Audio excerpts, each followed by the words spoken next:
you know about LSD?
Did you guys hear that?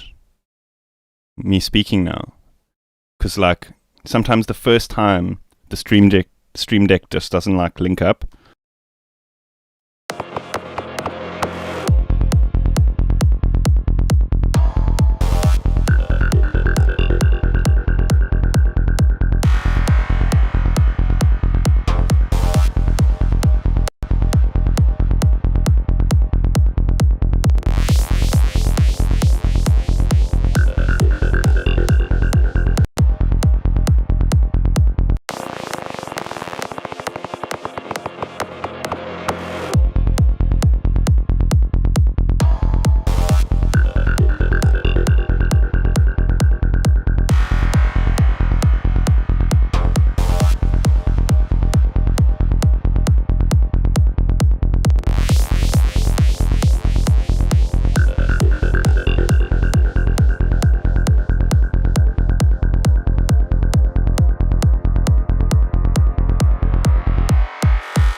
So before like starting with the mix and stuff, like my main concern with this track was that I wanted it, like when I was writing it, I was trying to create like a very open, atmospheric kind of sound. I don't think I quite nailed it as much as I should have. Now that we've kind of got everything, stemmed down, there's a couple of tricks that I like to utilize to, maybe add some like atmospheric content that still correlates to the content of the track. So one way of doing that would be, for example, to use reverbs on a send channel and record just the wet and then use that in various different parts of the track. I know we're kind of diving back into production side of things here, but I think reverb is still very much an important part of a mix, getting the space to sound right. Do you know what I mean?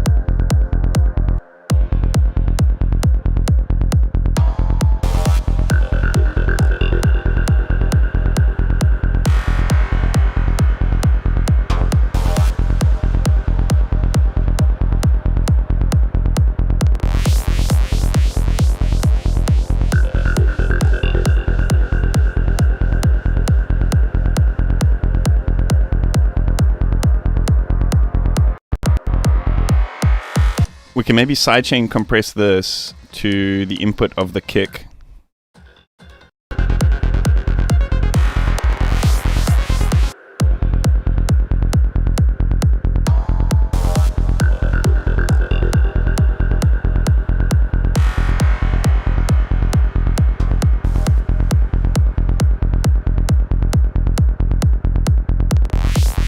Sorry, I'm being silly here. I wanted to, not this channel.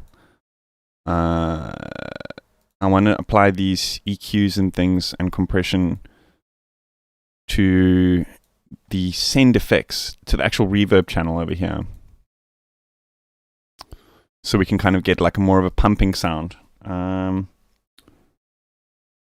Just the compressor. Add sidechain input. Kick drum.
Hello to everybody else who's joining us. Alan, Kardec, Bludge108, Malogify, Psider, how are you today?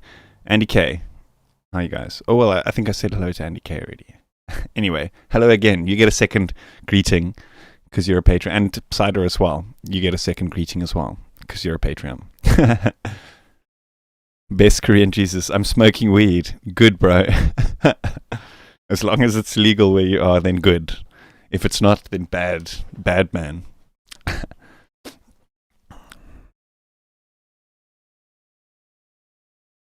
Martin Taylor. Thank you for tuning in again. Yeah. So I actually a friend of mine sent for those who don't know, I'm getting a couple more modules in. A friend of mine who DIYs, I've ordered like parts and boards for him to make me a couple more modules. So I haven't been concentrating on the Eurorack thing while I'm waiting for these new things, because it's going to kind of change the whole workflow. But as soon as all of that stuff's in there, then then yeah, you're going to see a lot more modular performances and stuff like that. It's not like I don't want to, but it's just like I'm just so excited about this new idea that I have. Do you know what I mean?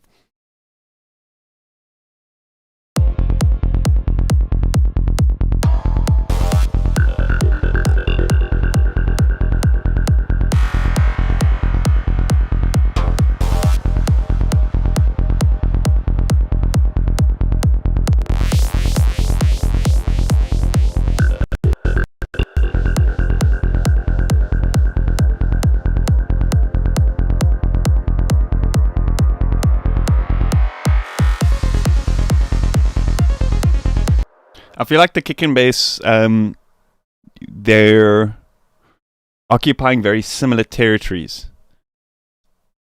Like, I haven't quite decided. I'm not sure if you guys remember previously I spoke about like you should pick one thing that you want to be like the main focus, like kick or bass. It's very hard to make them both actually like the core focus. You know, if you want the bass to sound fat, then make your kick sound a little bit thinner, and if you want the kick to sound fat, then make your bass sound a little bit thinner. And I think in this example, I was just trying to push it too hard to make them both sound fat. Does that make sense? And I think I need to pick one and tone it down a bit, and we can see which one I think suits this vibe the best. I'm thinking a fatter bass and a thinner kick in this example, because in the previous tracks on the album, most of the tracks are very much big kick rather than big bass, so that when this comes in, it's going to be like, whoa, that bass. Do you know what I mean? I think the contrast is very much the key.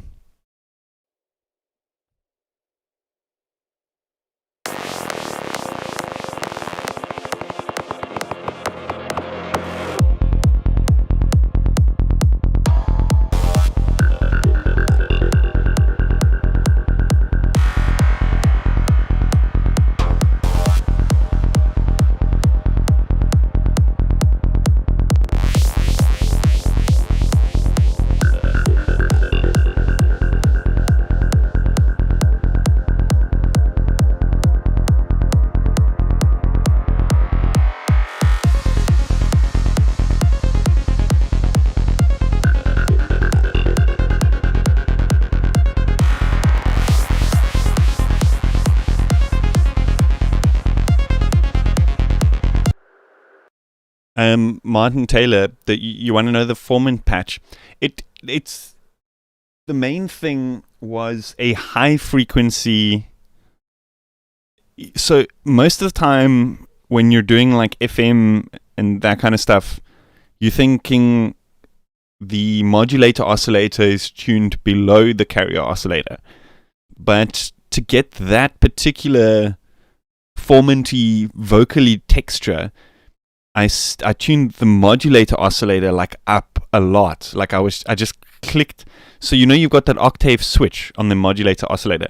I just clicked it up a bunch, and then while I was clicking it, it suddenly hit this point where it was like, that sounds really good. I don't believe you needed any cables and any other modules to be able to get that specific tone. It was all about the internal modulations of that module.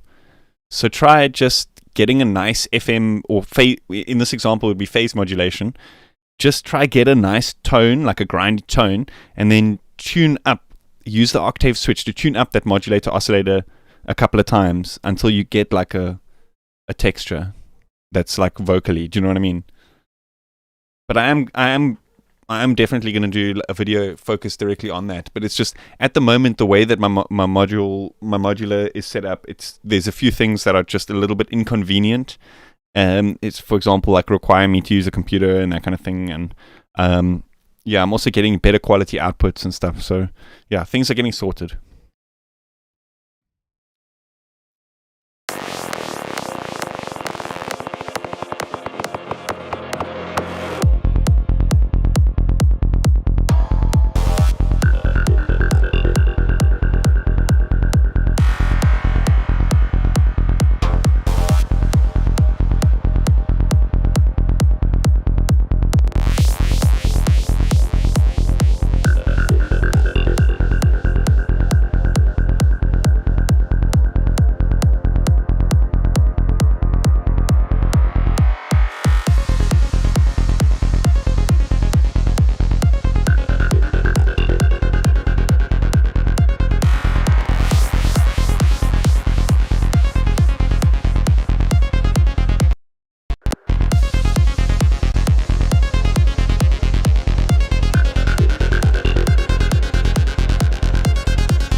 What's happening here? There's something wrong. Everything is going through that send.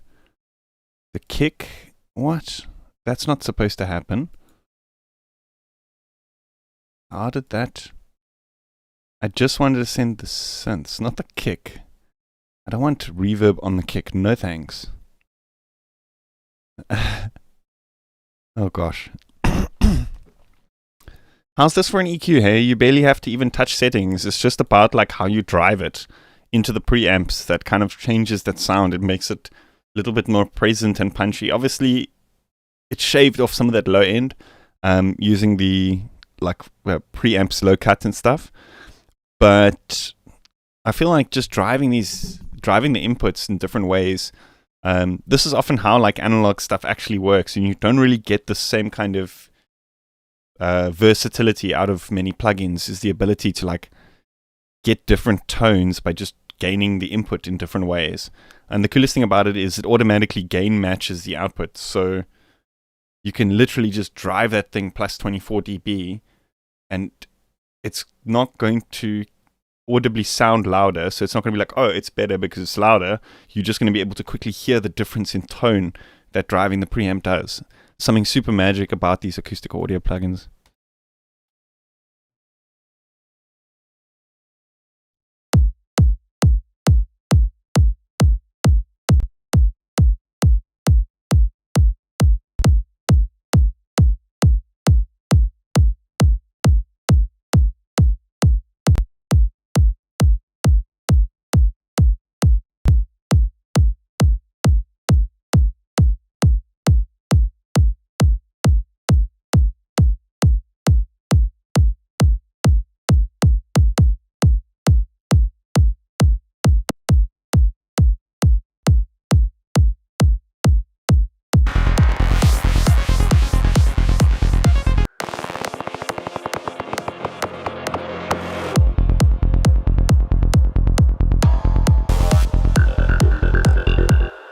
I feel like that's helped to separate that kick and bass quite nicely. What do you guys think?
Best Korean users, the most important ones in my opinion are the EQ ones. My videos on EQ. You probably want to look at my video on compression, but it's a little bit, that kind of stuff, like the compressor iceberg video, that kind of stuff's a little bit more advanced though. I would say just focus on EQing, it's the most important thing, hey?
Hey, Wonky Robot, how are you doing?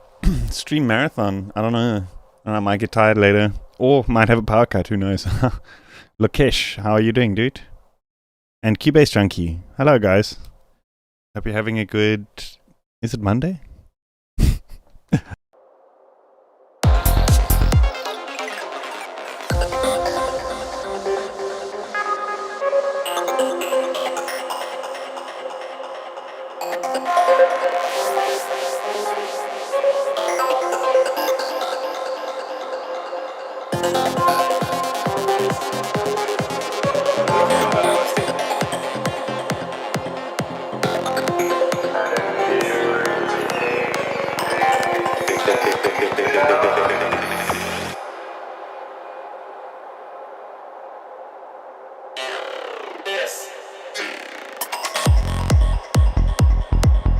You see how that like reverb like fills up the gaps nicely, but the thing is sometimes you don't want it to fill up the gaps. Sometimes you want that like suspended silence, that kind of thing. So like in this context, the way the reverb kind of like played through that break, perfect. That's exactly what I wanted to do with it.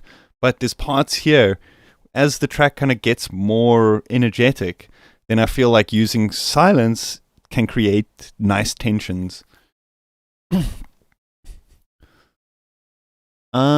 the thing is with mixing is difficult because often a lot of the stuff you do in the production stage. Hey Aviv, how are you doing? Just popping in. Cool, dude. Thanks for tuning in. Silent State, how are you? Snardash. Yeah, so it's difficult to say like exactly because a lot of the stuff is done in the production stage. The final mix is like really just kind of polishing the edges, I guess, making sure everything fits perfectly.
I once heard something that silence for a beat helps reset the limiters on a sound system.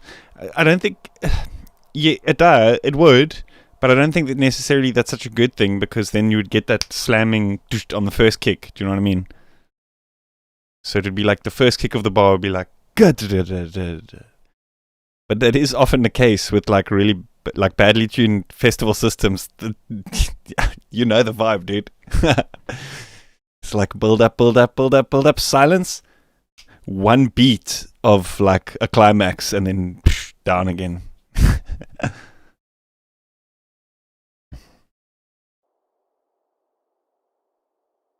Okay, let's A/B test to see if we're on the right track. Let's see A/B test quick.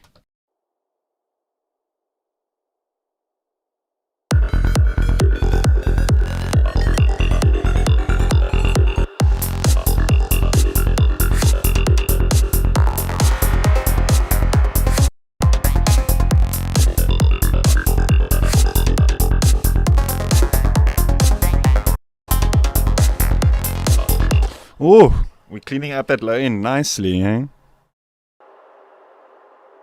I barely even did anything though. I just put Acoustico on, like, I actually overdrived the input. So, like, I did the wrong things. Like, technically, you shouldn't be overdriving stuff. You should keep everything clean and whatever. But, like, that's weird.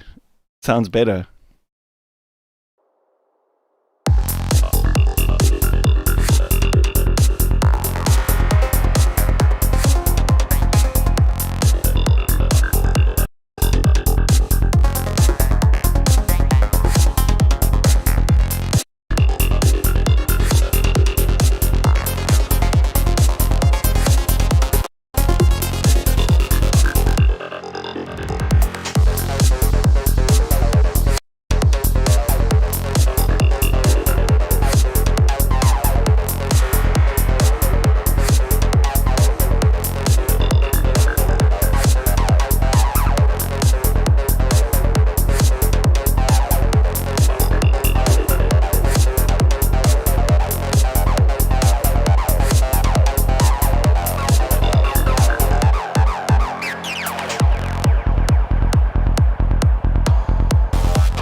L2 quality, dude. I don't have not one Waves plugin, dude.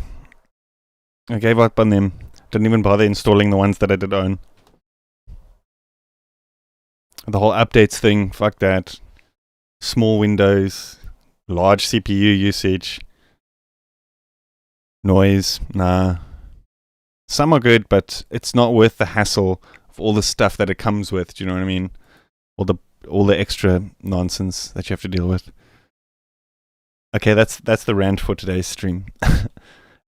So what I want to do is, with this kind of thing, I don't know, maybe I don't know about how to do it offline processing, but getting the wet signal out of, for example, like a send reverb, I only know how to do in real time by like adding an audio track, setting its input to the FX channel, and then just pressing record. I don't know if there's a way to actually export, like, you know, like render offline. That would be cool. Softtube is good stuff. Hey? I had never bought any, but from what I've heard and what I've seen, it is good stuff.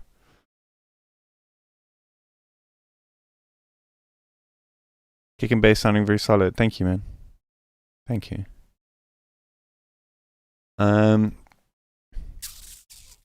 So what I actually just want to do is I'm just going to record out large chunks of it and let it play in real time. I guess you guys can hear like the full track, what it's like the whole thing sounds like. Shadow!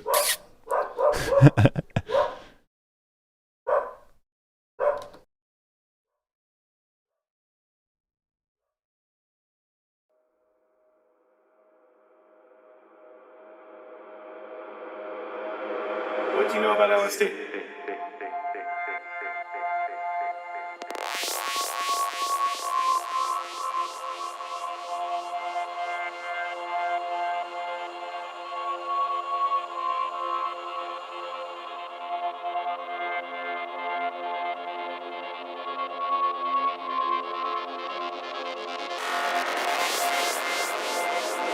What do you know about LSD?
Fuck, that part sounds better without the synths.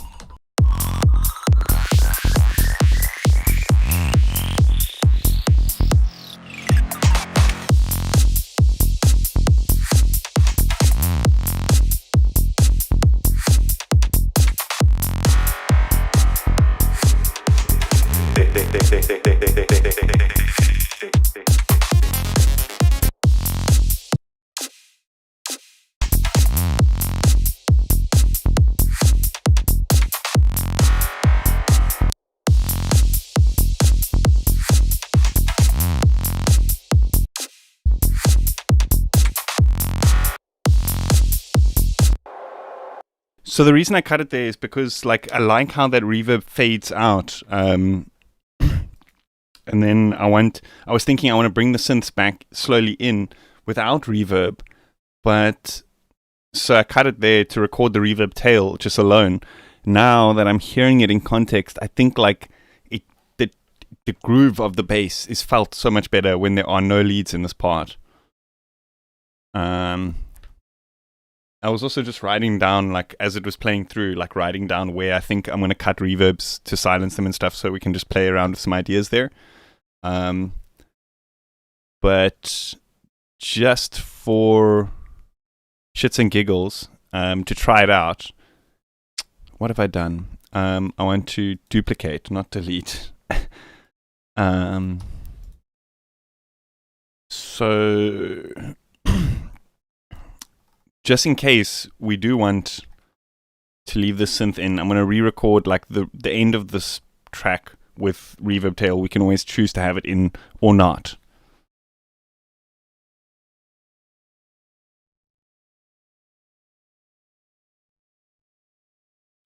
Hey, Korean Jesus, yeah, I'm doing well, dude. I'm doing well. Don't worry.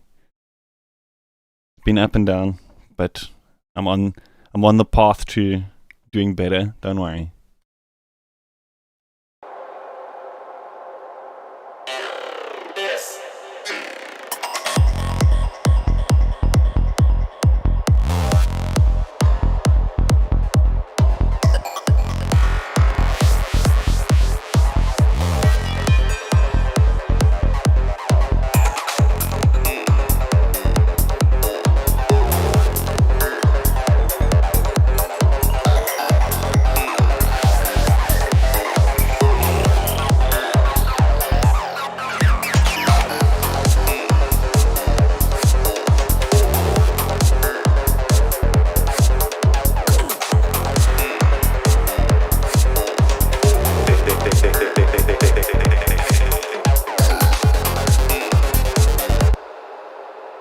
No, there's too much going on in that part. The reverb just clutters things there. Maybe we can swap to reverbing this side, the other like synths channel. Just turn that off. Let's try it with this side, because there's less going on here. I think to create this like different ambiences, I think could be cool.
I'm going to fix that.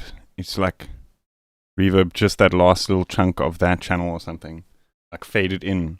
Because it stops too abruptly. Hey, Amy. How are you doing? Don't hate on science, my dude. All the good things are a result of science. Computers, synthesizers. Albert Hoffman was a scientist.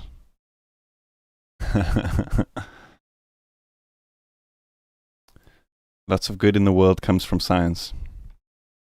Not just medicine.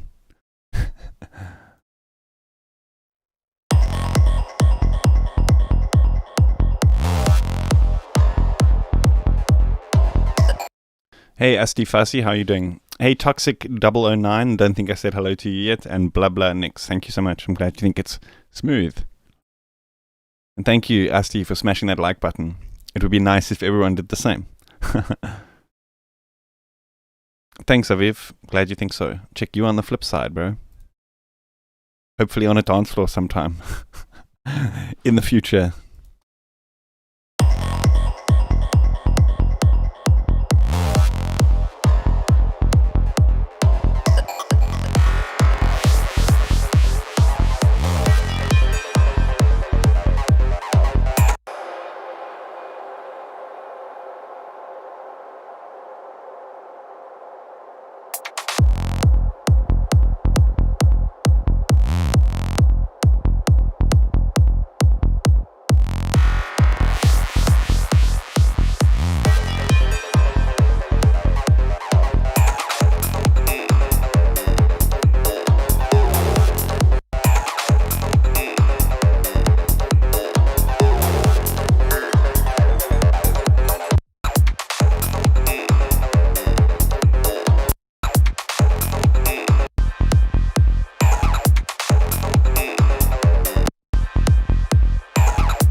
Radi Paskalev. Hey dude, when you use a compressor on the kick, don't you lose frequencies from the sub?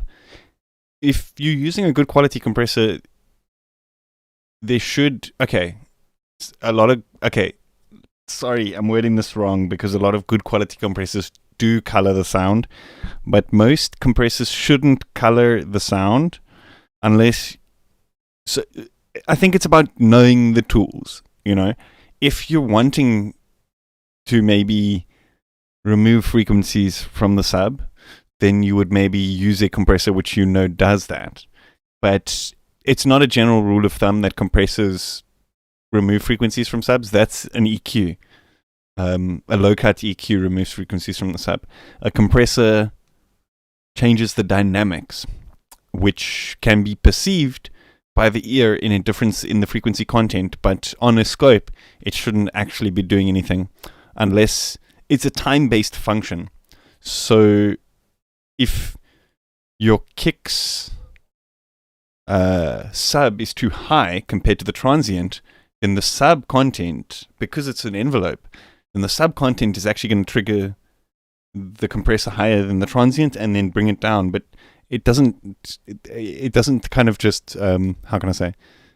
It doesn't just remove frequencies unless you specifically set it up to do that. But I think you're thinking more about an EQ, which is designed for changing the frequency content of a sound.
Dude's writing in, I think that's Russian.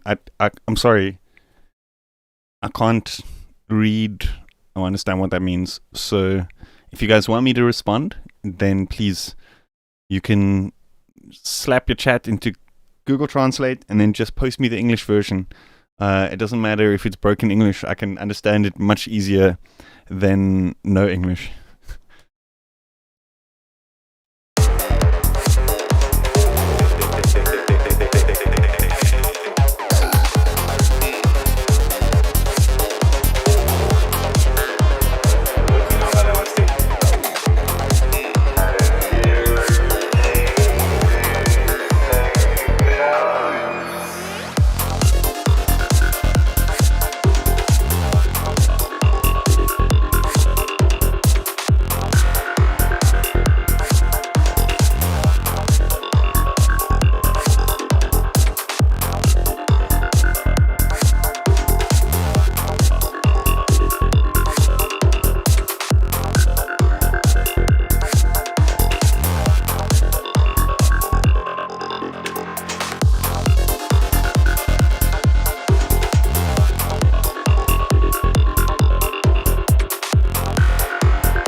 Lokesh, I think you're limited to like 2 activations, but you're not actually supposed to do that.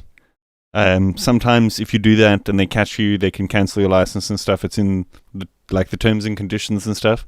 I would highly recommend, if you own it, to check like the laws. Don't tell anybody about it, because it can create issues for you later on down the line. But just tell your friend to get Vital and watch my videos. You'll be fine with Vital. Trust me.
Vadim, dude, please write in English.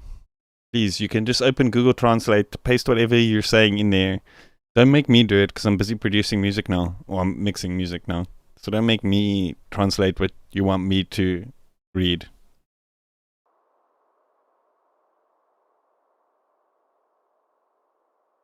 Oh gosh, please guys, don't start.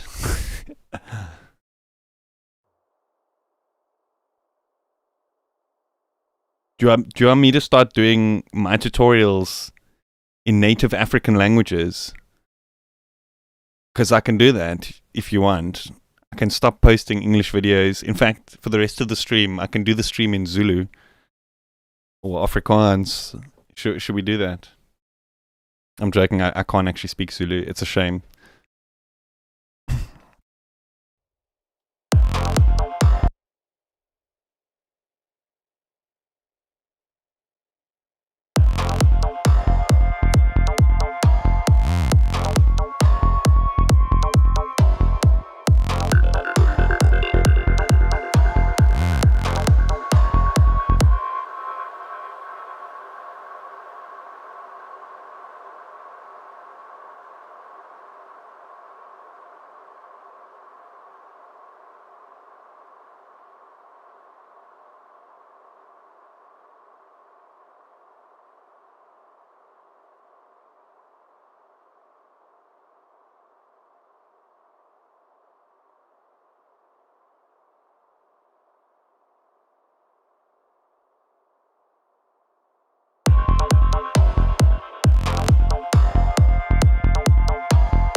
Okay, no, like I don't mind, like whatever they can say. It's not about whether it's negative or not. Like they can be negative, they can tell me like to do stuff, but it's just like I hope they don't want me to respond because I can't understand it. That's all. They can have a conversation by themselves. Oh, with by themselves. That's totally fine.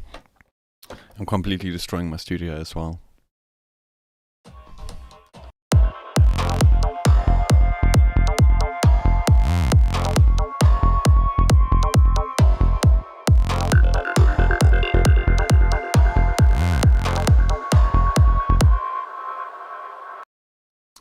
One would think that, Psider, that's actually a very good question, that a company such as Google, who does the most accurate translate service in the world, as well as like YouTube, that's owned by the same people, they've also got a system which can automatically detect any language, if there's swear words or any bad kind of language, and it'll automatically remove the comment. Why can't they just automatically translate it into English? Just imagine that. Like how much easier it would make life for everybody. Hey, Sawubona, LSD. Sawubona. Okay, I do know that.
Oh, that sounds much better. Perfect. Perfect. Okay, cool. What do you guys think? Are you guys happy with that? Should we move on to another one? I guess an hour. That's good. That's good. we're doing good time here, I guess. I want to try to get through 5 tracks though. So 1 in an hour, I don't know. Let's see. I don't want this to be a 5-hour stream, but I might just fall asleep at the wheel. Yes, let's move on to the next one.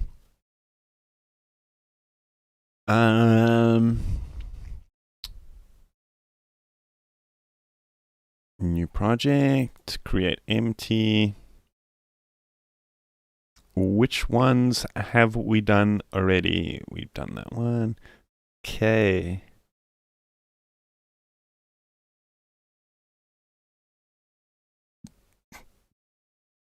LSD, how you make vocal sounds so clear next to you?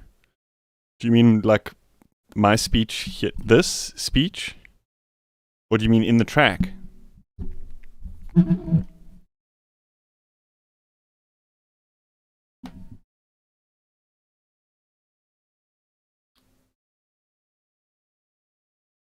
I'm not producing Blabe Robinson. Unfortunately, I'm not producing tracks from scratch now, so I can't just like make a genre. I've got the tracks that I've already made. I'm just doing like the final mix. Do you know what I mean? Damon Kindfart, do you like me? I don't know, dude. I've never met you before. You seem cool though. At first glance, you seem cool. I don't see why not. I mean, you follow Dash Glitch, so you must be a cool oak. You've liked this video, or this. You've liked the stream. You smashed the like button, so you must be a decent oak. I don't see any. Okay. Pop all of these in here. Let's call this pre. Let's duplicate this. Let's call this post. Let's mute this. Let's get these things in order. What is this? Percussions, bass, kick, main leads. Finally, an open hat. Sound effects stuff, snare, other synthy things.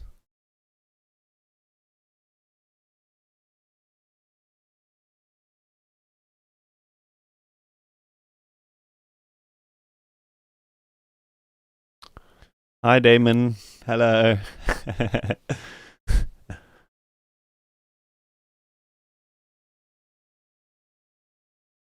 Can you see exactly who liked the video? I should say yes.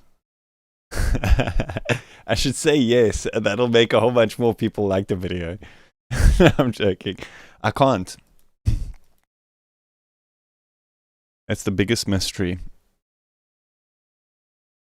Sometimes you can go to their channel and they'll have like a playlist of liked videos.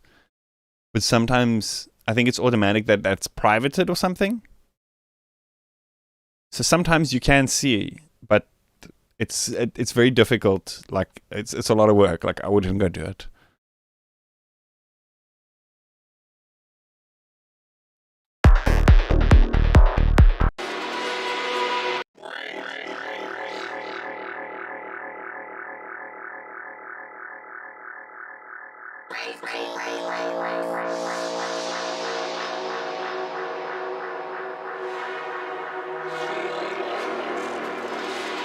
Oh, there's that MPE thing we made.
view meters, no. I don't really use them. I find it funny. A lot of the same people that are like... Obviously, this is just a gross generalization. But a lot of the same people that are like, oh, use your ears, are the same people that kind of swear by view meters. Maybe, I mean, just use whatever you're comfortable with. You know, if you use spectrum analyzers, that's fine. If you use view meters, that's fine. I just find that they're very inaccurate for digital audio metering. I think they're very good for metering like analog signals when you're recording maybe like acoustic stuff, because they give you more of a representation of the RMS, so like the average level, I think, because they take into account inertia, like the amount of time it literally takes that needle to move in space. Whereas we're making dance music, which is very fast tempo, and often to the point where that needle doesn't react fast enough. So I don't rely on them too much, to be honest with you.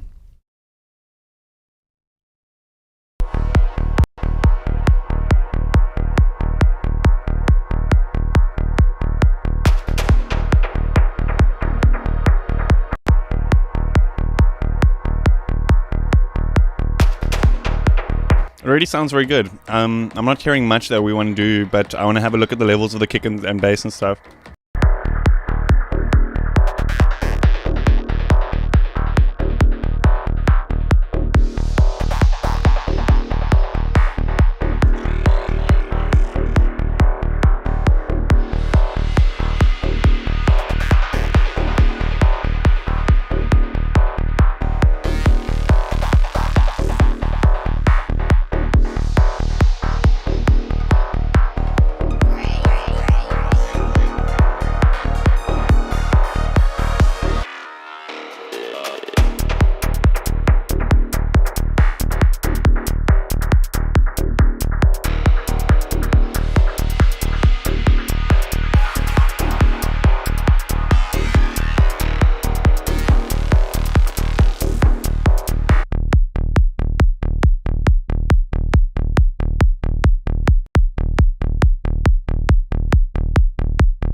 DJ Nebulosa, thank you. I'm glad you think it sounds fire. I've decided I'm not going to be releasing it with the label. I'll be releasing it on YouTube, the entire thing, like as one long stream video, so you guys can listen to it for free as many times as you want. I'll also be releasing it on my Bandcamp, which has like a pay as much as you want kind of thing, so you can take it for free in Wave, or you can pay something for it. You can choose the price kind of thing.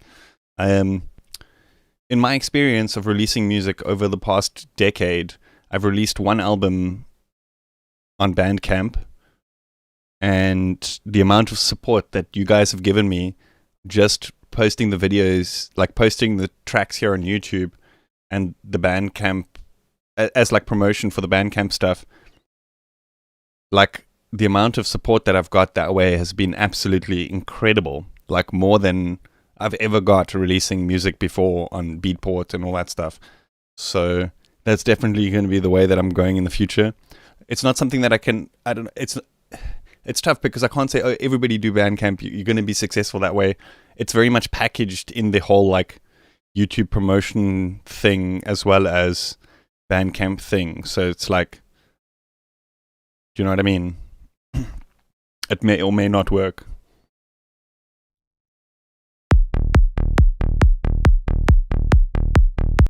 But I mean, at the end of the day, in the greater scheme of things, like the way that society has become at the moment, like music is not the way that we consume music, in any kind of art form for that matter.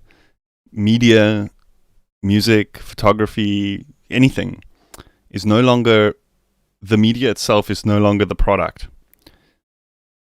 Do you know what I mean? For me, it's more about the kind of personal connection that releasing music that way gives me. So like, when somebody gets it on Bandcamp, they can like post a little comment there saying, "Oh, I like the release, I supported it," kind of thing. Whereas you don't get that with Beatport and all the other. You certainly don't get it with Spotify. Yet those traditional methods of releasing music require the artist to work much harder, to pay their own way, and then still get the shit end of the stick, and no personal connection with the audience. It's like, I feel like the way that the industry goes that way, I can see my view count going down because I'm starting the rant.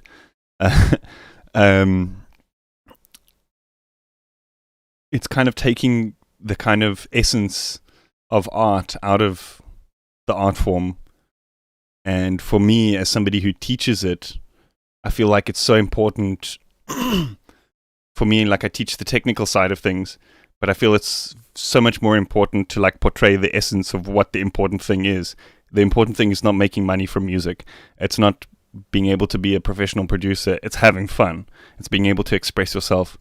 It's being able to have something at the end of the day that be like, this is the product of my blood, sweat, and tears, of my hard work.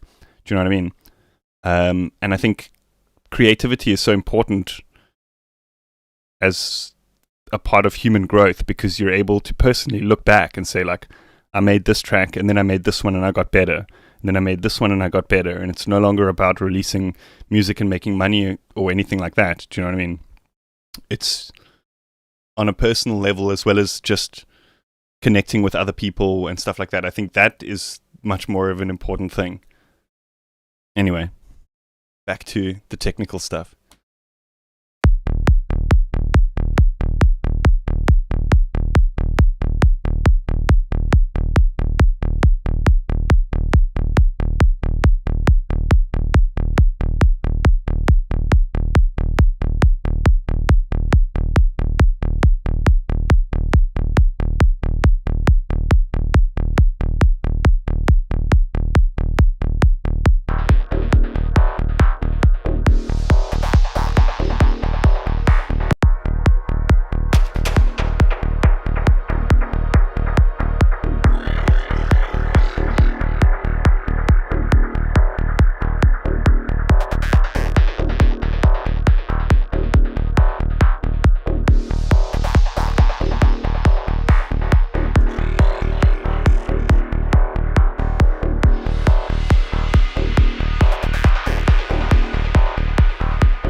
Psider, how can I clip this speech? It'll be up on YouTube. I'm not going to remove the videos. I mean, you're welcome to record that. I know, Psider, do you know Illusion or IG Jazz from the Inner Circle group? He once made a track with one of my speech samples in it. It was also like one of those woke moments that he captured. He basically just, I think, what's the thing? Audacity, and recorded it out, or Total Recorder recorded the thing. Which, by the way, you guys are totally welcome to do. Like, if anybody, you can use my speech sample. Like, I won't copyright claim you. Like, that's like not what it's about for me. Like, I'm not trying to make money off myself speaking. Like, what the fuck? So you're welcome to take my speech and use it in as many productions as you want. Like, I'm totally fine with that. It would actually be cool. Like, I would be honored.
So what I'm doing with the clip shifter in this context is shaving off just the very peak of the kick. And the thing with compressors and limiters and that kind of thing is they have a reaction time.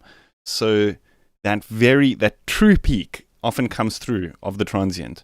So using compression and limiting and stuff like that on kicks to shave off that very peak to be able to give yourself a little bit more headroom to push the volume of the kick. In this context, I felt like the transient of the kick was coming through nicely, but it just felt a little bit weak compared to the bass. But on the meters, they were still peaking at the right sort of levels. But I wanted the kick to sound louder, but still be the same level. And a nice way of doing that is just clipping the very transient of it and pushing the volume a little bit afterwards.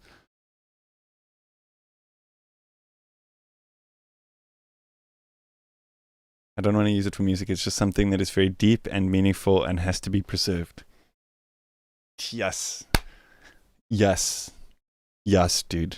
I'm glad I've got the deep and meaningful stuff. I like music with lots of suspense. Lakesh is saying, I like music with lots of suspense. How I create such music -so. I guess the idea behind this track was like, this whole album, I guess, is space. Like, try not to fill up, traditional Psytrance is so much about like every 16th note is filled with a different FM sound, and it's just like trying to be too complex to the point where there's not much groove. And I mean, like the essence of groove is kind of like the carved away space that creates the feeling of something. So if every space is filled, then it's very hard to find a groove in something. Do you know what I mean? And I think Psytrance, like the essence, like the beginning of it was so heavily based on the groove of things that like we're kind of moving away from that a little bit. It's similar to my whole ethos about the whole music thing, I guess. That like try to just create space in between the sounds, like have one sound and focus on how that sound is going to connect to the next sound, and only have it like a couple of bars later or something like that, and have long reverbs and long delay tails, and reverse them and play with the space in between the sounds. That's, in my opinion, more important than the sounds themselves. Because if you look back at like some of the classics, like okay, some people wouldn't consider it classics, but like Infected Mushrooms, BP Empire,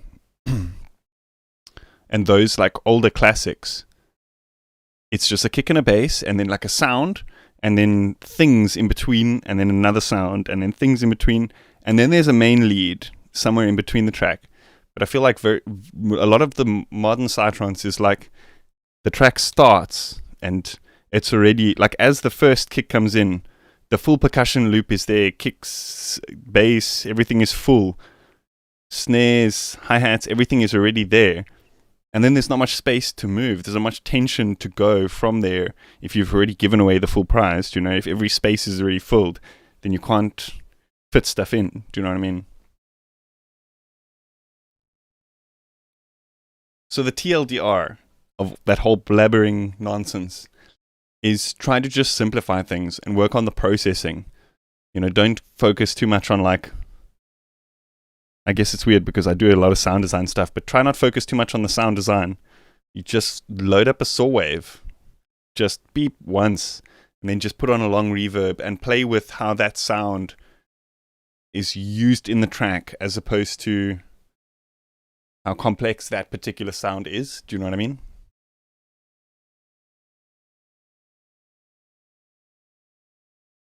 What you're saying is trance can be hard as fuck to layer and lead to ear fatigue that can drive you insane, lol. I guess. Hey, Ringlefink, dude. Long time.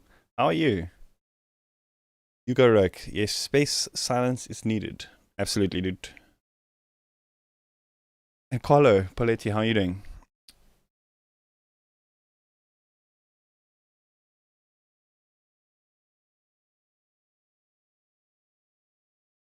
Dude, I will advise you use a little bit more not own samples. They can color more your tracks. What do you mean? Should I use less of my own samples? Or should I use more of my own samples?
To soothe, fuck, it's absolutely magical. Like you for these situations, you've got to really, really convince me not to use it. Do you know what I mean?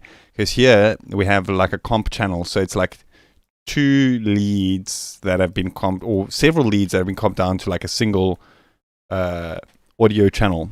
So one of them has too much in the lower mid range, and one has too much in the upper mid range.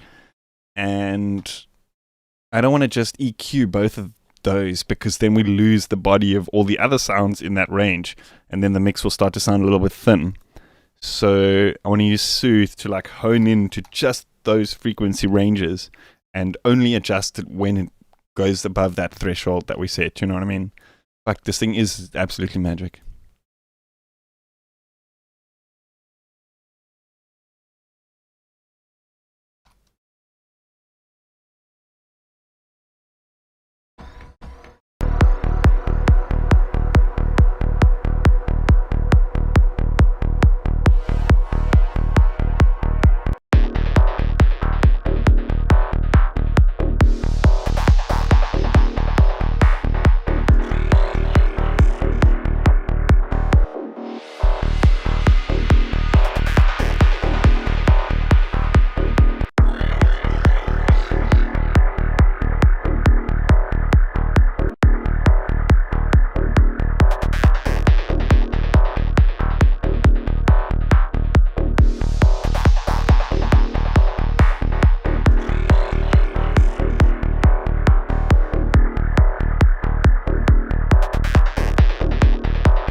Hey, Ringlefink, about time.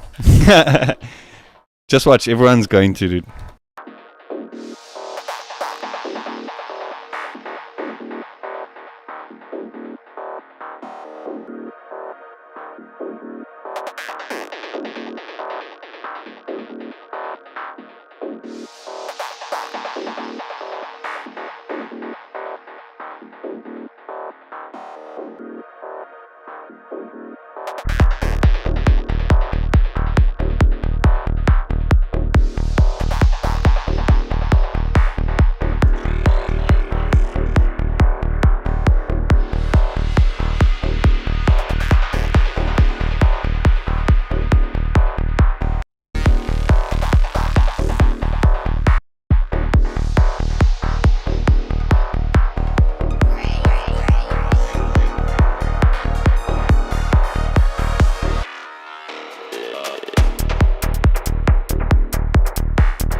Ringlefink, if you're into trackers, check out, I think actually Polyend did a tracker recently, which is like a standalone tracker synth, but also check out a thing called NerdSeek. It's like a module that's built around trackers.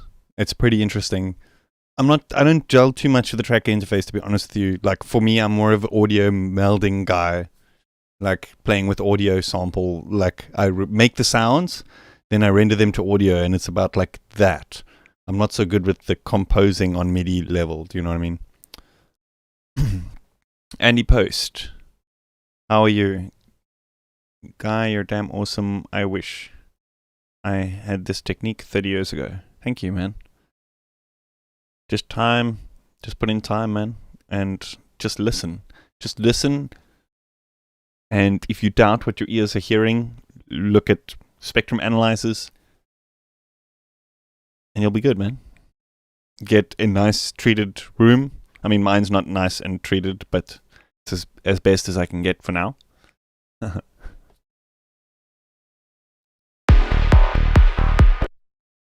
Ringlefink, it's a thing called NerdSeek. NerdSeq. That's the module. And then the other thing, the standalone tracker, is a Polyend tracker.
a 48 channel real-time sampler. You're talking about the NerdSeek. People in the Eurorack game are mad about it. It's like it's all the rage. But I don't quite gel with the whole tracker thing, even though it looks fucking amazing. But I don't know. For me, if I'm going to go that route, I'm going to go that route, you know. If I'm going to be this route, I'm going to be this route, you know.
that little bit of silence makes a full part so much fuller when it's like, when you have that relation, like now it's dynamic.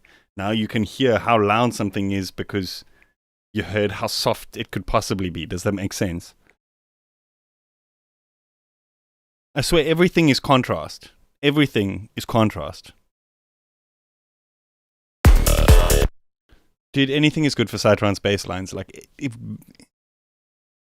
Albino 2 was fine back in 1995 or whenever it was, you know. Then Albino 3 was slightly better, but still good, you know. Spire, perfect. It's great, actually.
Even though the timing there is right, it just for some reason feels like something is wrong. I think it needs to sustain for like a bar. We can somehow stitch this back together.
Oh, this is a tough one. What do you guys reckon? The silence or that little bit of that delay tail? I think it's kind of cool because it like focuses your attention in because it's a bit quieter, and then the drop hits. What do you think? Let's do a poll, and then I'll be right back. I think I need a refill.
Okay, looks like the vote was pretty unanimous. It seems like we have a delay tail in the drop.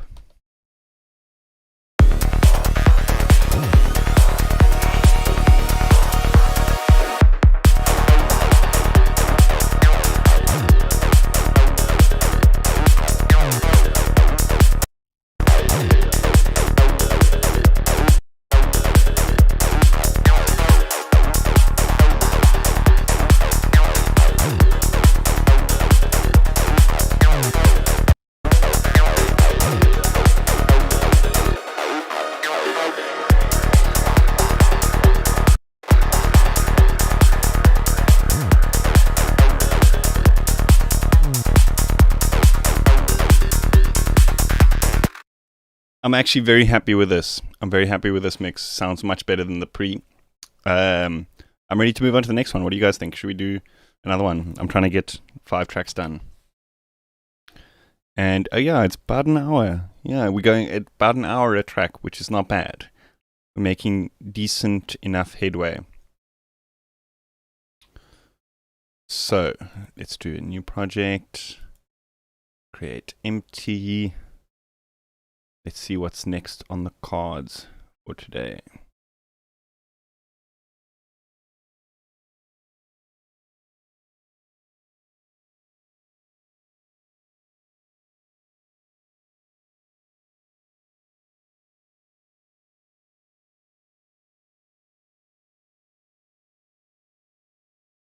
Cool, thanks, Raddy. Thanks for tuning in anyway. If you do get distracted and don't manage to tune in again, thank you.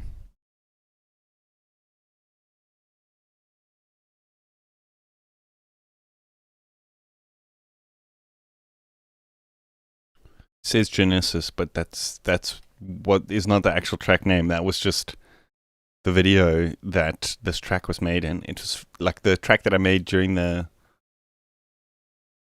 Is it Eli? The stream where I looked at that Eli sample pack thing. It just brutally needs mix because, yeah, a lot of stuff is all over the place. Wait, this is the pre. Don't have to rename these ones. No studio without a cat. Hey, Asti, I don't have a cat, dude. Cats like to push things. I got too many cables for cats.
So yeah, this one I think needs a lot more work than the other ones.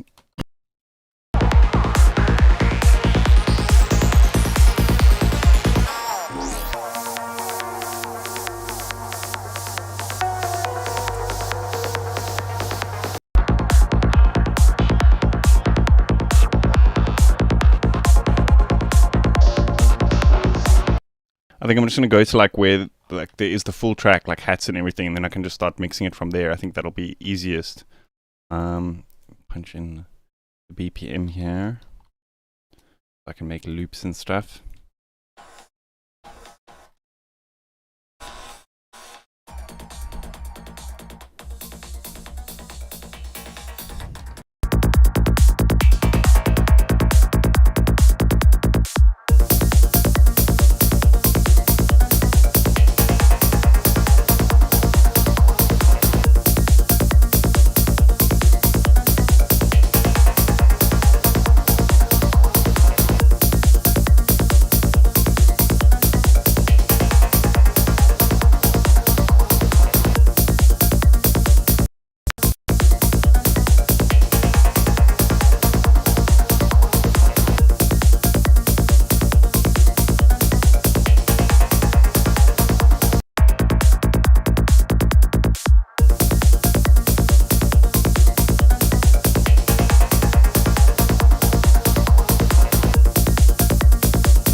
Hey DJ Mechanicorn, just discovered your channel today. I like that you're using Cubase rather than Ableton. I like that I'm using Cubase rather than Ableton too. I'm glad you discovered my channel, dude. Welcome. Enjoy your stay. I hope you stay.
Hey Projector, these evening streams are nice. Do you know what's nice? Is the fact that you're posting videos again. How are you, dude?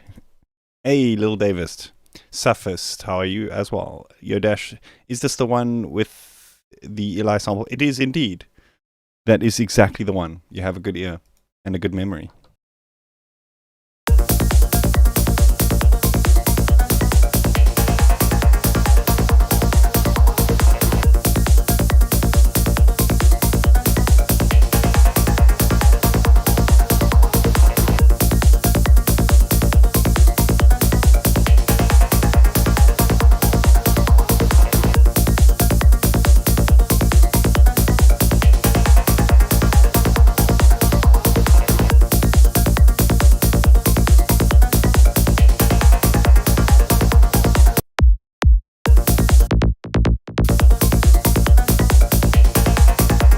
I think the bass has a bit too much of that, like, goo frequency. You know the one.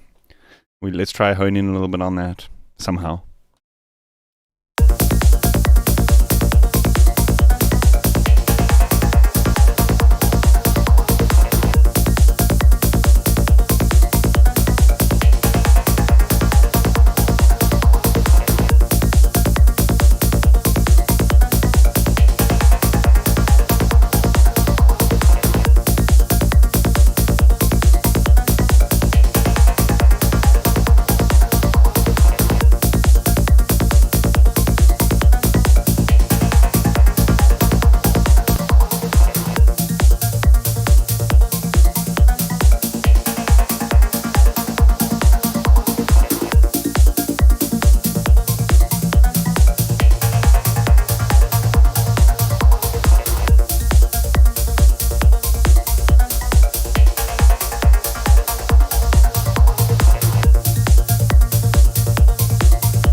Yeah, the thing is with having all the synths open is like then you're too.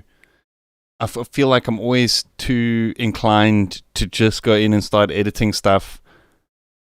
Once you render it out into stems, I find the mixing and finishing process, it's like, when if you okay, I'm not going to say when, because I don't run races, but like if you can imagine, like if you're running a race and you come, or driving a race or whatever, and you're coming past that last bend and now you see the finish line, I feel like whenever you're in the project file, you're never around that bend. The moment you bounce out the stems, you start to see that finish line, and these little maybe it's just for me, it's a personal thing, but I find it so much easier to do these like fine-tune things and get the thing done and finished once I've kind of like stemmed it down. I mean, the fact that I've had these projects for some of them for years, and they've just been sitting here not really doing anything, and I was like, you know what, let me just make stems, and it's taking me like about an hour each time to mix them to a point where I'm happy and ready to release them. So it's powerful in terms of workflow for me. Do you know what I mean? There's no cleaner result. There's no reason technically. There's no science behind it. But you're right. You will get a cleaner result. However, that being said, whether we can, at this point in the track, whether we can hear that difference in the cleaner result is negligible. Do you know what I mean?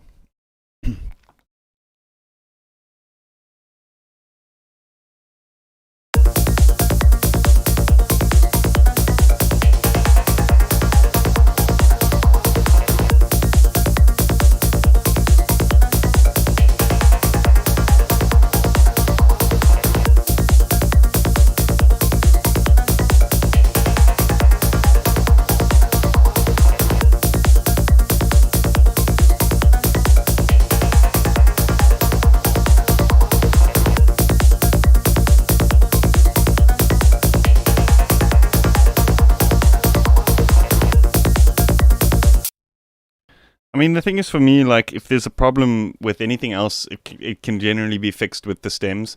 But as long as the kick and bass are separated, so you can really fine-tune those, I find that that's the make and break, is the kick and bass sound. Everything else can kind of just fit in a little bit better here and there. But it's the differences in the kick and bass that make the massive difference. And I find it so much easier to figure those out, and I guess it's like looking at something through a different pair of glasses or a different perspective. Now you've only got 8 things to focus on, so you're going to use different tools to focus on them. Do you know what I mean?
Okay, so we do a bell cut at 420 hertz. Don't ask why, it just works in this context.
some reason it rendered the, like in the multi-track render, it rendered the actual stereo output as well. That's why that was suddenly so much louder. I'm sorry, guys.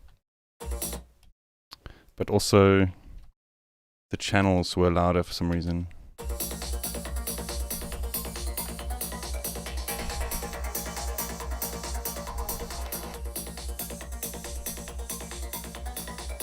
Yeah, we're definitely on the right track. This one sounded horrid.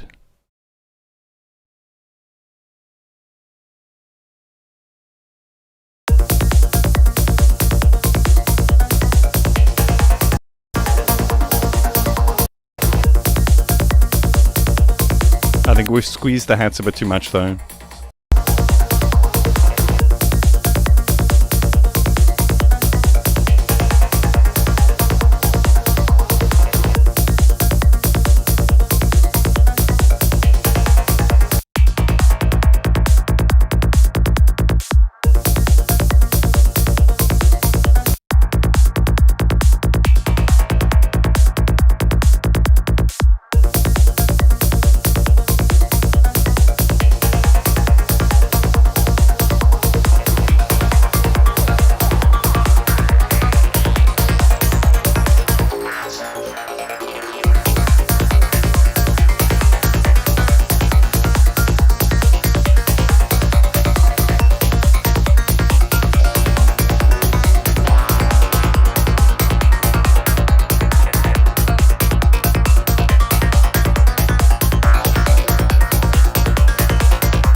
Yeah, KaledDavros, dude, go ahead. I actually haven't installed it yet. Maybe, you know what? You know what? This is actually the perfect opportunity. I downloaded it, but I just haven't installed it yet. What's it called again? Oh my god, there's too much stuff in my downloader. It was the spectrogram and the spatial analyzer, I think.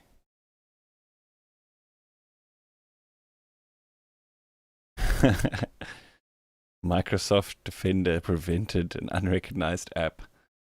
You're making viruses here, dude. This is on.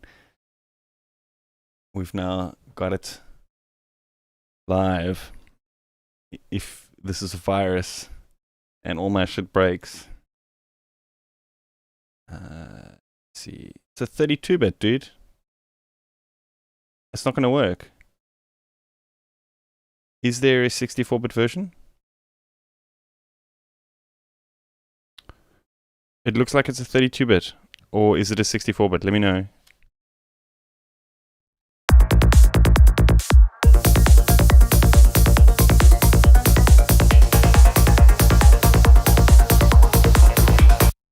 Yeah, I do think the baseline is like a bit too transient, hey? That's what I was trying to do with the clip shifter. Maybe we can...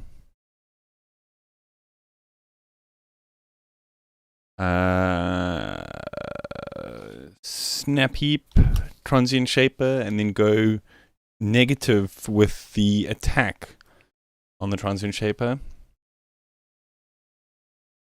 What I usually do though is pump it loud and then find the speed that works and then fine tune it.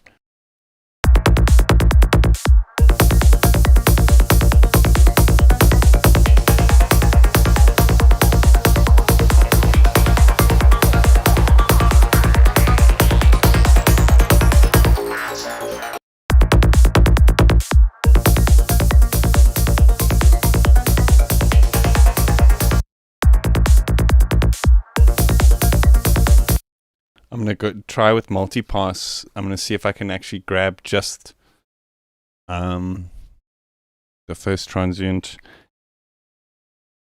rather than the... It's like grabbing the sequence, if that makes sense.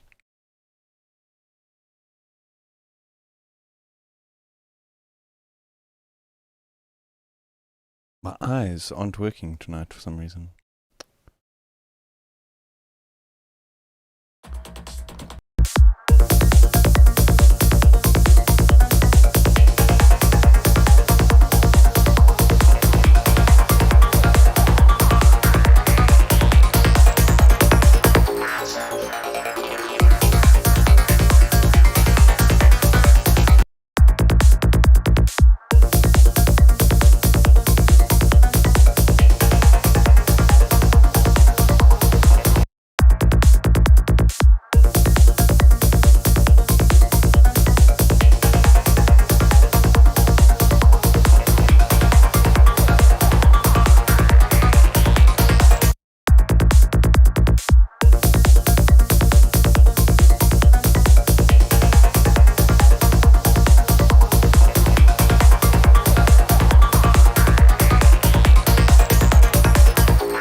It's just the top end. The mid-range is fine, I think.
I think I might still need to fix up the intro of this track. But what I think I'll do is I'll make like something and then bring it into this project because, yeah, the pre and post, well, this league's different. But like often you need to take it out of context to be able to actually listen to things objectively. But yeah, I'm very happy with that. Let's move on to another one.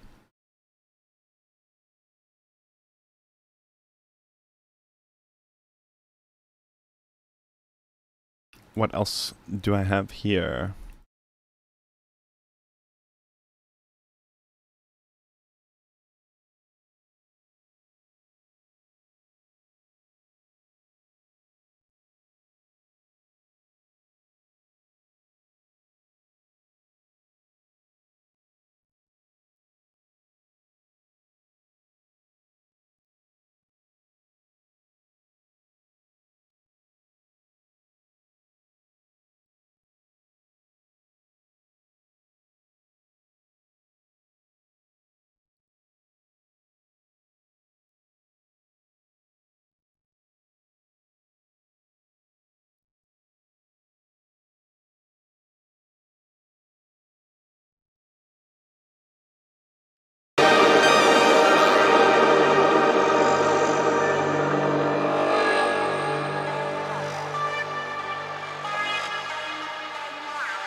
Fuck, don't you hate it when that happens? When you remove something that you spent ages doing and it just sounds better?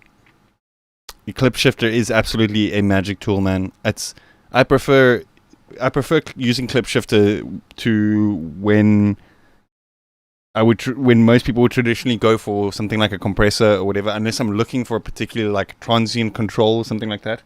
Compressors and limiters and stuff have a reaction time. I feel like I always say this when I bring up clip shifter.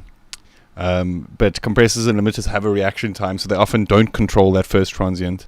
Or they do things to it as opposed to just volume control, which is what most people turn to limiters and compressors and stuff for.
Yeah, Ringle think that's why for me, like, I don't bother. I'd rather just go with a transient shaper because it's essentially the same thing under the box, but the controls are backwards. So it's just easier to wrap your head around using it. So I end up going with a transient shaper 9 times out of 10 if I want to control the transients. And if I want to control the dynamics, okay, there's various things I'll do, but most of the time if I'm just want to slam the level, I won't go with the limiter because there's that reaction time. So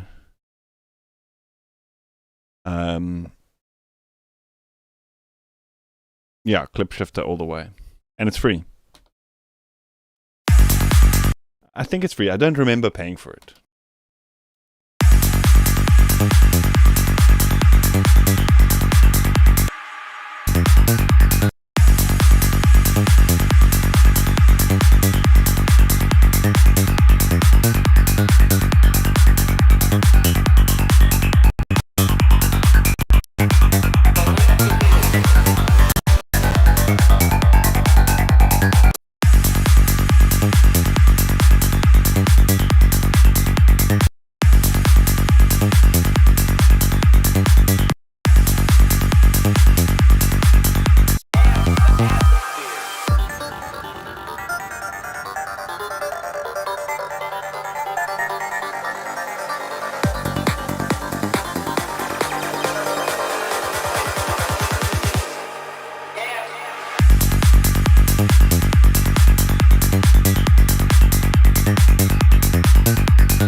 Yeah, but Projector, the virus TI is no longer supported, but people still swear by the thing. So it's, trust me, it's a good plugin still.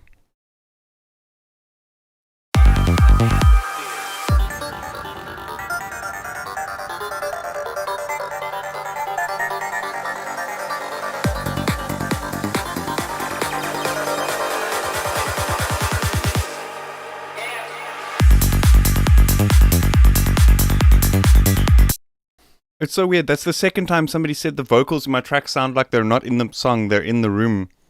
They're like, how do you do that? It's like, I don't know. You just mix it properly. And I guess the thing with a good mix is it's supposed to sound like the song is in the room with you. That it's not it's not coming out of the computer. Like especially when you're with headphones, you get much more of an immersive experience. So when you separate things nicely in the mix, they shouldn't sound like they're coming out from the computer. It should sound like there's a drum like somewhere here in the room. There's a synth floating around there in the room. And the kick and bass is like coming from here. Do you know what I mean?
Harambe lives in the space, dude.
need to fix the separation between like the synth layers.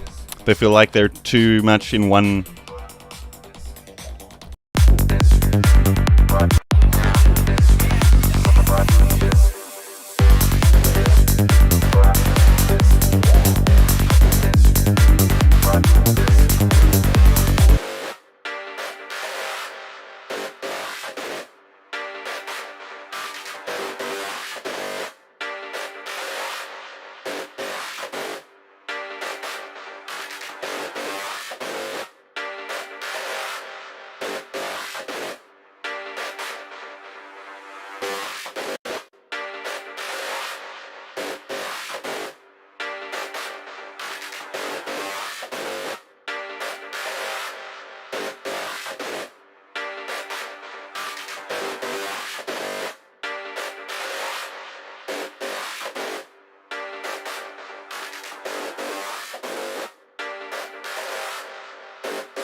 No, we should actually go the other way, because this main lead is more of the mid-range thing.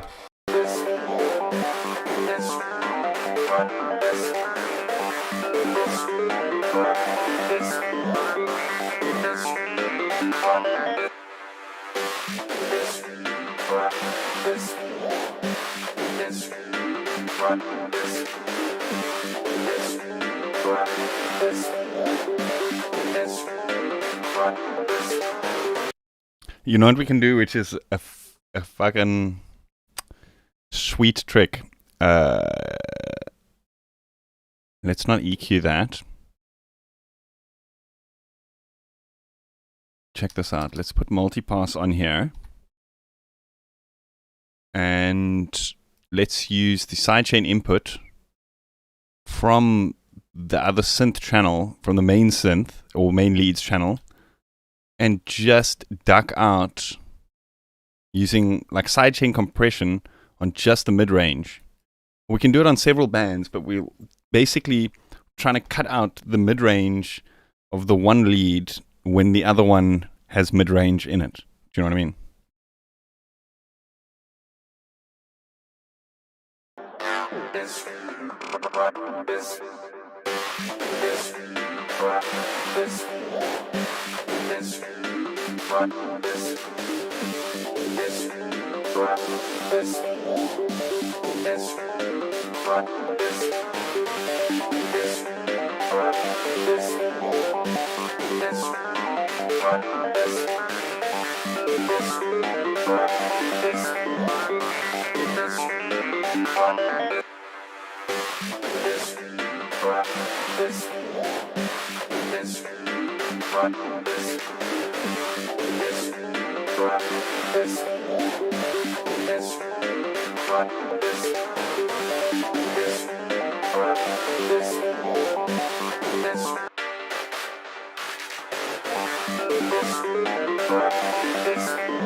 Have I tried Trackspacer? I have not. And my thought process behind it is actually a bit stupid considering I use Soothe so goddamn much. But I try to avoid stuff. I sound like an idiot saying this using Soothe so much. But I try to avoid stuff that's very specific to things like that because you can just make it with snap heap and multipass and stuff like that. Do you know what I mean?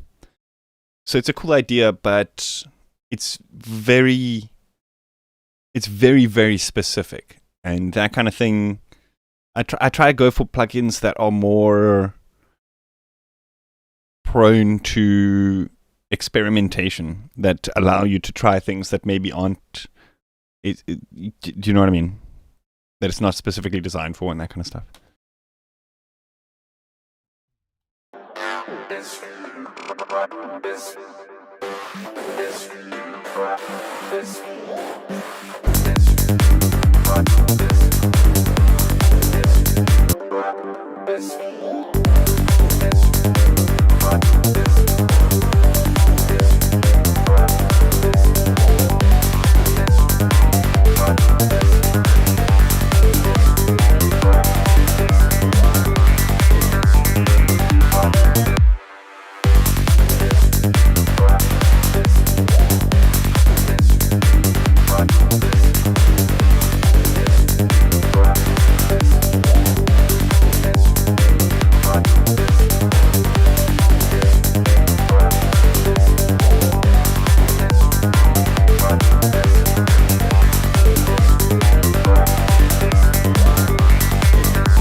I very rarely, Korean Jesus, I very rarely use Ozone, to be honest with you.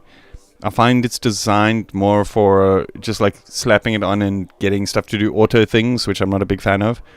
In this context, like mixing and mastering and stuff, you really need to have, it's more about the analytical process than having a preset. Do you know what I mean?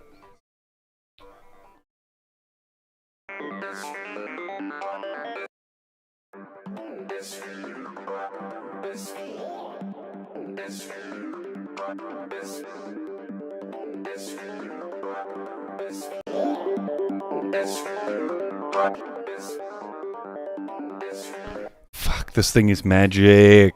You don't even have to touch the attack and the release. I believe the C mode is SSL bus compressor. With these very transient plucky things, it just sprinkles that transient with the little pop, pop, pop, pop, pop, pop. Can you hear that? Pop, pop, pop. Obviously, I'm like overdoing the compression now, but I often do this so that I can hear the attack and the release, fine tune it, but now it already sounds good, so I'm going to dial it back now. But just listen for that pop, pop, pop, pop that I'm talking about.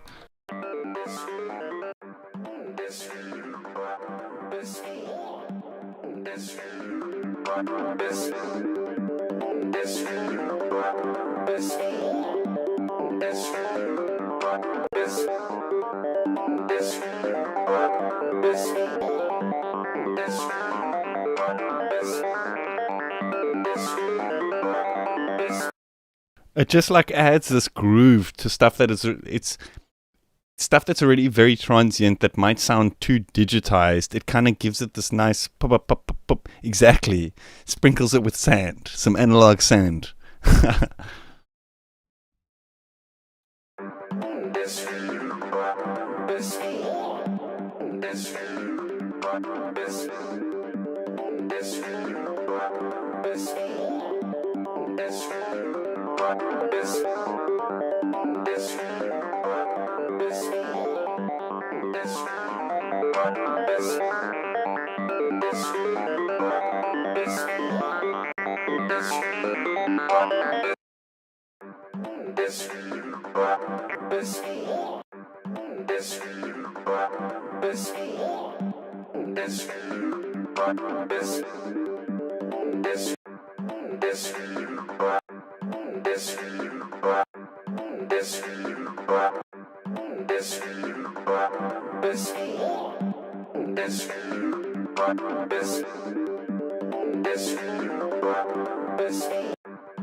I generally just use the Sand 3 compressor in that C mode, just because there's that particular kind of compression that I know that it does. But for EQs and stuff like that, I like the pink range, but I haven't experimented too much with the other stuff just because it's like particular sounds that I was going for that I know from other plugins and that kind of thing, you know? You tell me, what do you use, Greedo?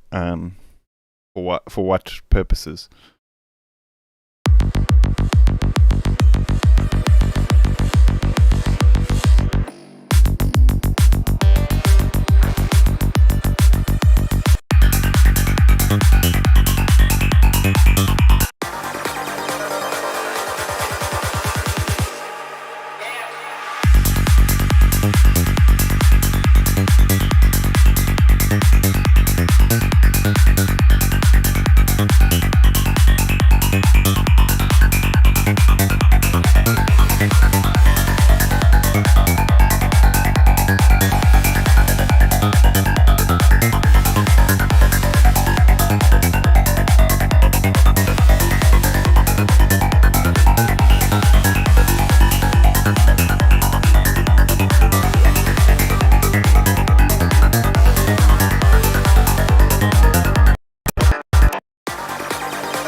And DK, what Sooth is doing is it's kind of like, you know what a de-esser does? It's kind of like a dynamics processor on a very specific frequency band. What Sooth does is it's kind of like, you can imagine it to be lots of de-essers that act when they need to. And you can kind of, that curve kind of fine-tunes how much of each of these de-essers in which frequency range are reacting. That's the easiest way to explain it.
Yeah, it's a bit of a stupid thing with the acoustic stuff. Is you have to get those bundles, and then it fills up your fucking plugin. It reminds me a little bit of Wave stuff, but not as bad. At least it sounds good, though.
Okay, it's sounding good compared pre and post. I'm getting pretty tired. It's getting late.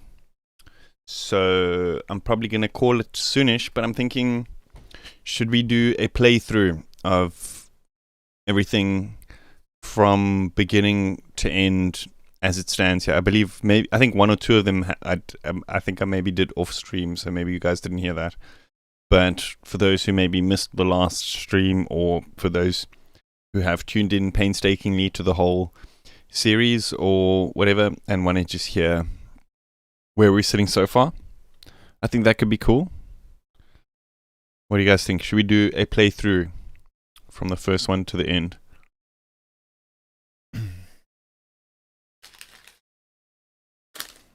That's 420 somewhere. Dude, totally. Where? Where in the world? Somebody tell me.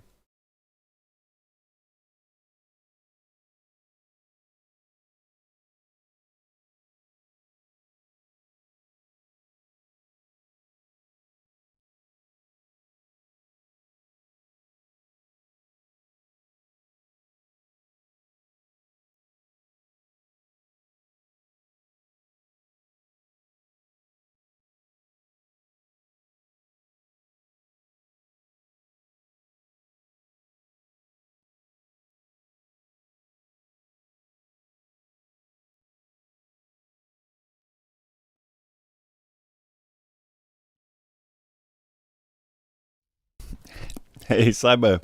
How are you? Where?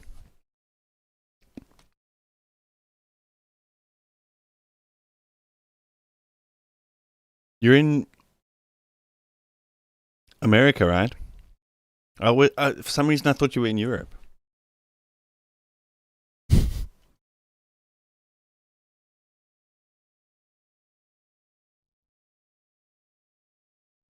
Okay, so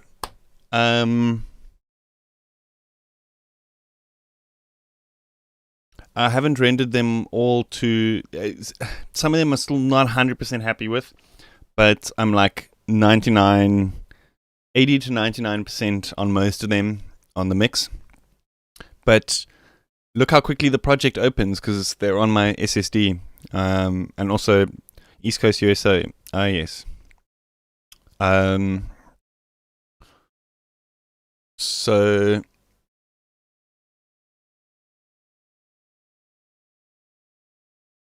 yeah, it opens very quickly, so we should be able to quickly switch through the different projects to do a playthrough of everything. But yeah, let's do it. So this is the first track. So the whole thing is like there's like a kind of journey of sounds in the album. It kind of starts with more slower, groovier, almost Zenon-esque style stuff. Then it goes to kind of more minimal groove orientated stuff, and it slowly moves towards a full-on kind of progressive sound. So keep that in mind because we were at the end now, and so there's going to be suddenly like a jump in styles.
Can you hear the crickets and shit?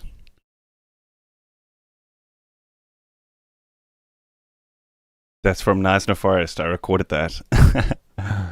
Those crickets and shit. Yeah, it gives it that foresty vibe. It's literally ambient from a forest.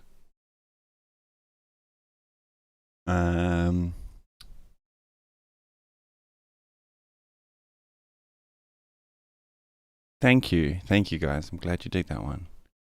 This is track 2. Similar vibe, but slowly starting to move into more of a minimal groovy type of sound.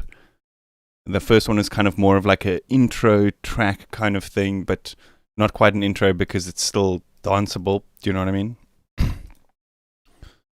always find it weird when you have these like psytrance albums, but then the intro track is like a different genre or something. And it's like, it should introduce to... Anyway. Here we go, track 2.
said that Atlantis ceased.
Somebody told me that string line.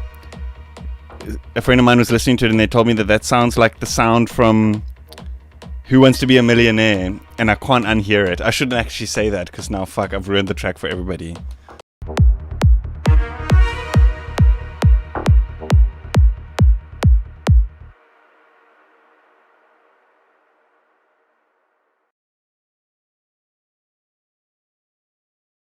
Well, thank you, man. Thank you. Do I use Imager? Not really. I kind of prefer, like I said, the stuff that's very specific. I mean, it's good.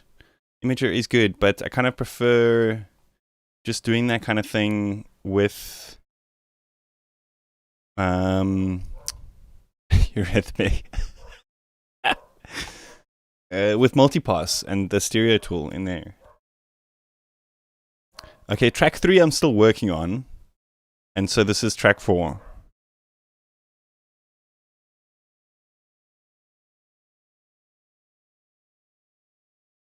We actually heard, I think this was the first one I worked on today.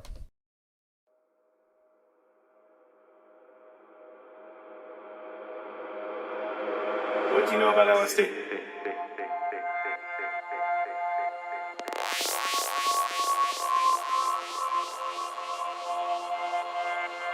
We're starting to head more into traditional progressive psytrance here with this one.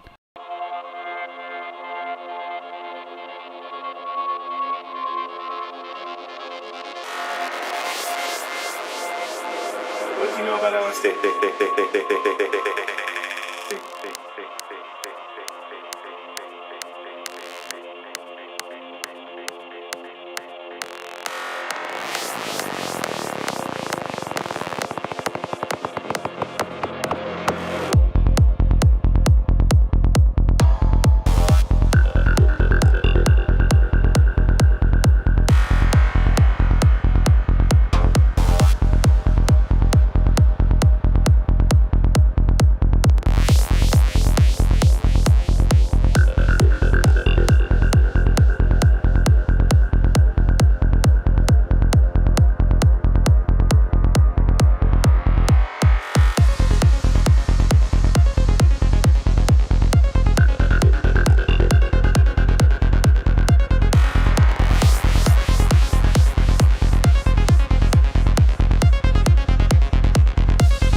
she just came in and demanded back scratches.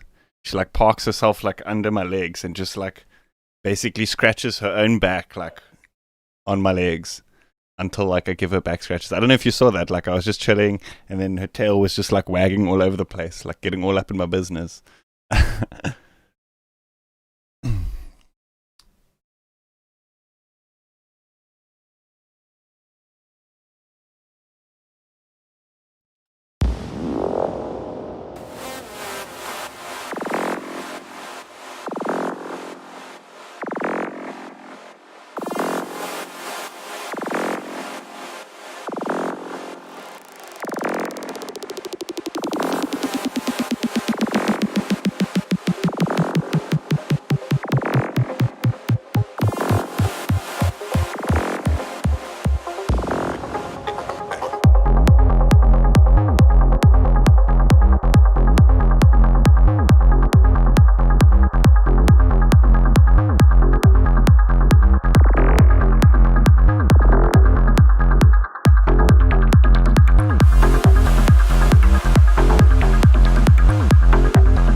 In its judgment, this court concludes that A, Section 4B of the Drugs Act is unconstitutional and therefore invalid to the extent that it prohibits the use or possession of cannabis.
In its judgment, this court concludes that A. Section 4B of the Drugs Act is unconstitutional and therefore invalid to the extent that it prohibits the use or possession of cannabis.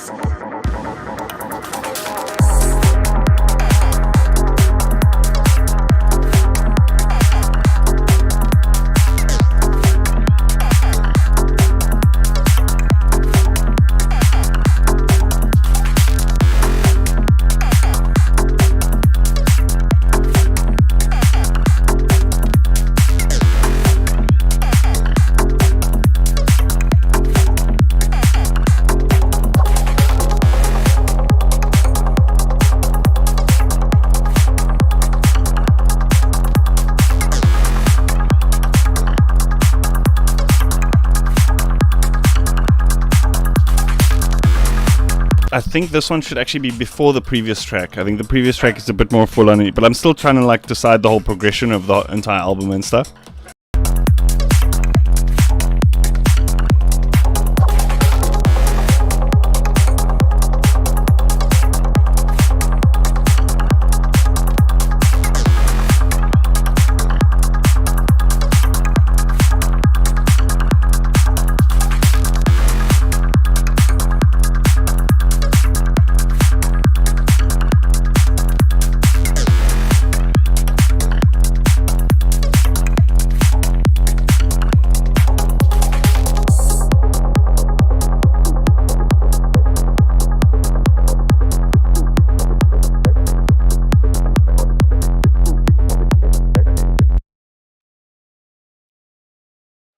I'm getting tired, so I'm just going to skip through them.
Indeed, it's that one, Greedo.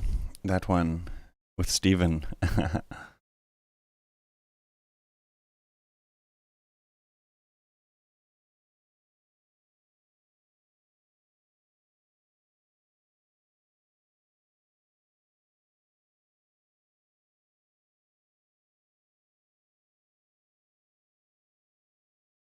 Evil cream.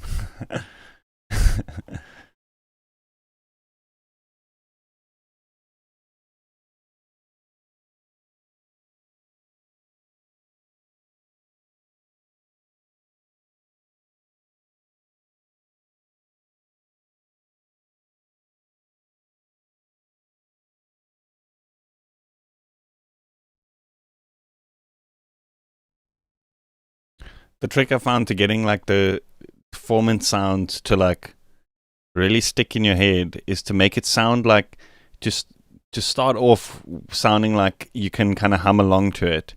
So it goes ooh, ah, and then it slowly morphs into something which has like weird bends and square modulations and stuff that you can't do with a voice. So people are listening and they're kind of like oohing and eyeing along to it, and then suddenly it's like ooh, and they're like, what the fuck?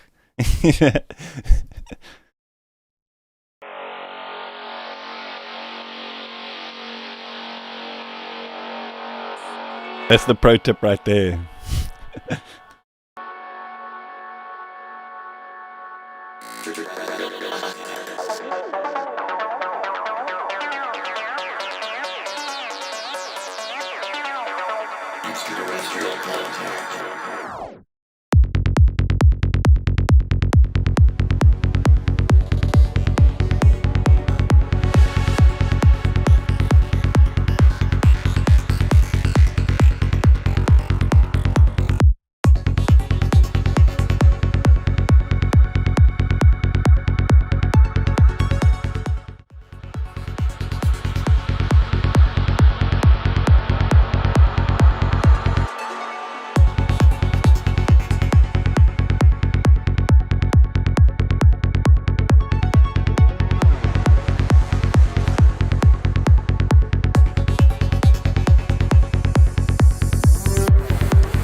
We are at the brink.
Hey, Artifacts, how you doing?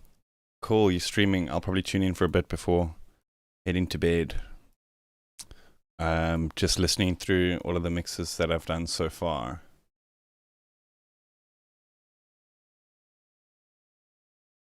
I think we've got 1, 2, 3 more to go. Shadow is noisy today. I took such a long walk and she's still moaning and demanding attention. When are you coming to play Tribe of Frog? Bro. Goals. One day. Oh, you're not streaming tonight? Okay. Sound design sesh. Can't stream. Product. Interesting. Interesting.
That's strange. I don't remember that happening.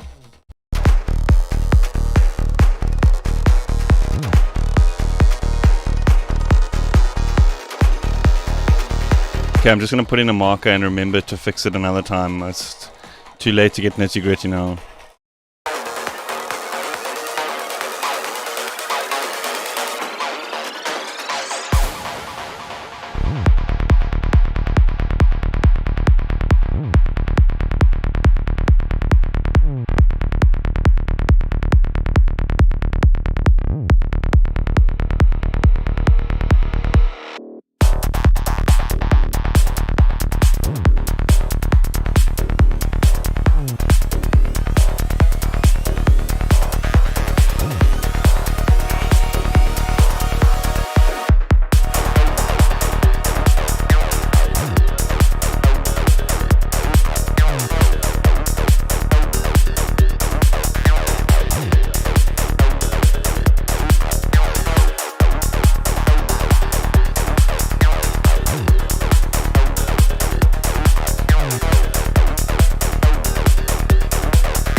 Bio, do you mean that that lead?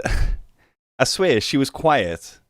At the moment I start speaking, she's like, "Hi, how are you? Hi guys, hi." I think it's because I got the door open because it's a bit hot this evening, so she thinks I'm talking to her.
Lol satisfaction.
Okay, this is the last one for tonight. Then I'm going to call it an evening.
Yeah, man, supervision, it is like, I actually, for those who don't know, Flux Studio Sessions Analyzer, it's a similar thing, but it's hellishly expensive.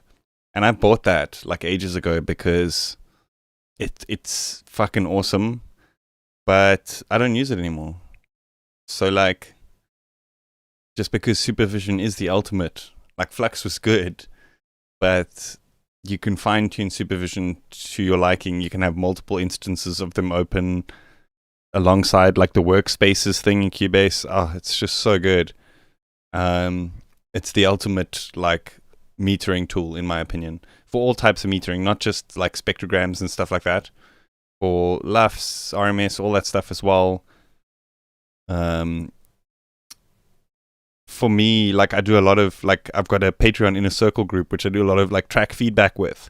So often, because I'll be listening, I'll load the track up in Cubase and I'll play it through, and I've got that time there as well as the frequency thing, so I can see, okay, at exactly like 2 minutes and 10 seconds there was a spike at 200 hertz, and then I'll literally type that to them, like, check out at 2 minutes and 10 seconds the spike that happens at 200 hertz. So you can fine-tune it for specific needs. Like, that is a very specific need that I have, to be able to have a clock and a frequency thing open at the same time. Like, I mean, I guess it's not that specific because a lot of people would need that, but the fact that you can kind of fine-tune it for yourself, it's absolutely mind-blowing. And yeah, rip... rest in peace, Ollie Wisdom. One of the greatest, in fact, huge influence to me. That hit me hard, hey? To be honest, it hit me very hard. He's an absolute legend and huge inspiration to me for many years. So, when will you stream next time? So the reason I stream today is, I usually stream on Tuesdays, but because we're having this load shedding thing that I kind of discussed yesterday, which is like rolling power outages, I might not be able to stream tomorrow depending on whether I'll have power or not. So I'm streaming today in case I don't make it tomorrow. I might also stream tomorrow. It depends. Like, I'm feeling like very creative at the moment, but also I'm struggling to like focus. And when I stream, it puts me on the spot so I can focus much better. But when I'm not streaming, I kind of like procrastinate and do all sorts of stupid shit that I don't need to do and all sorts of stuff. So being on stream has helped me to be more productive. Do you know what I mean? So that's why I'm doing it more often now, while I'm trying to get all these things kind of finalized, like the album and the next Vital Pack, which is pretty much done. I just got to do maybe like 5 more sounds and then do all the macros and that kind of stuff. Also got the masterclass coming, which is basically done. Just finalizing a couple of things. The masterclass is actually like available on my Patreon Inner Circle thing, but it's not like the finished version. But it basically is. There's just like some things which are coming with it, if you know what I mean. But anyway, I don't want to get too much into it. I'm going to call it a day. I'm going to let the track play out while I see myself to the door. Thank you everyone for tuning in. It has been awesome. I hope you guys have a very productive, I mean, it's like almost midnight here, so I don't know how much more productivity can happen this evening. But yeah, you know that feeling, dude. Anyway, yeah, thanks everyone for tuning in. I hope you learned something. If not, maybe I just inspired you to go and learn something or try something. Yeah. Have an awesome week further until I see you next time. Cheers.